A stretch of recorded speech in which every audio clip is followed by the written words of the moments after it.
नेता विपक्ष राहुल गांधी ने आज वोटर लिस्ट वेरिफिकेशन में गड़बड़ियों को लेकर प्रेजेंटेशन दिया। राहुल गांधी ने कर्नाटक की वोटर लिस्ट दिखाते हुए कहा कि दोनों ही राज्यों की वोटर लिस्ट में संदिग्ध वोटर्स मौजूद हैं। राहुल ने कहा कि ईसी ने बीजेपी के साथ चुनाव चुराया है।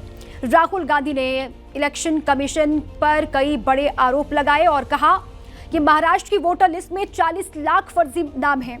कर्नाटक में 1 लाख से ज्यादा वोटों की चोरी हुई है। ये राहुल गांधी की ओर से कहा गया।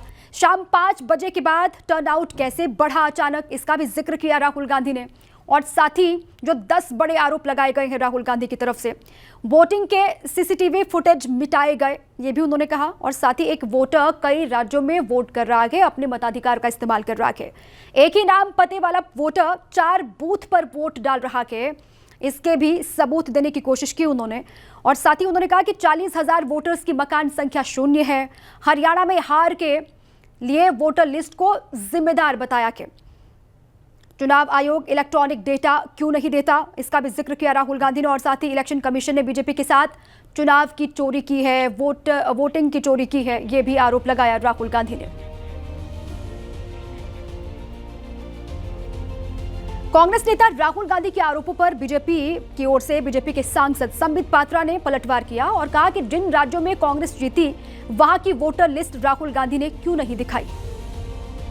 देखिए, राहुल गांधी जी जो आज प्रेस कॉन्फ्रेंस कर रहे हैं, जिस प्रकार से कुछ वोटर लिस्ट इत्यादि लेकर आए हैं, ये कोई पहली बार राहुल गांधी संवैधानिक संस्था पर हमला कर रहे हो, ऐसा नहीं है। मगर प्रश्न उठता है कि जिन राज्यों में इनकी जीत होती है, तेलंगाना में जीत हुई, कर्नाटक में जीत हुई, हिमाचल प्रदेश में जीत हुई, झारखंड में इनके अलायंस की जीत हुई, क्या एक बार भी आपने देखा है कि राहुल गांधी वहाँ के वोटर लिस्ट को पकड़ कर आकर आपके सामने प्रस्तुत कर रहे हैं? एक बार भी उन्होंने उन वोटर लिस्ट को पकड़ कर आकर प्रेस कॉन्फ्रेंस नहीं किया है जिन राज्यों में उनकी जीत हुई थी पहले या अभी हाल फिलहाल में उनकी जीत हुई। तो स्वाभाविक रूप से ये एक तरह से नाच न जाने आंगन टेढ़ा।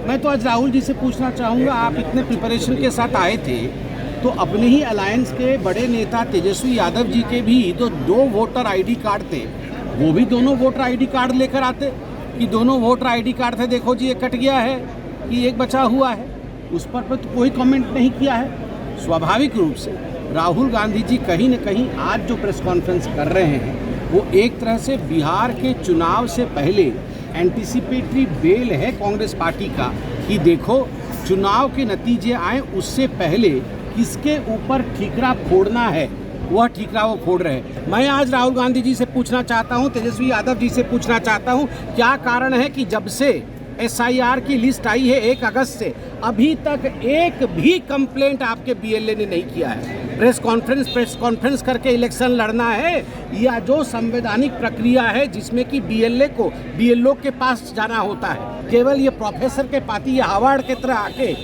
यहाँ पर ऐसे ऐसे करके दिखाने से ये राजनीति नहीं है। हार्ड वर्क करिए, ये हार्वर्ड की तरह प्रेस कॉन्फ्रेंस करने से कुछ नहीं होगा। पर वो कह रहे थे कि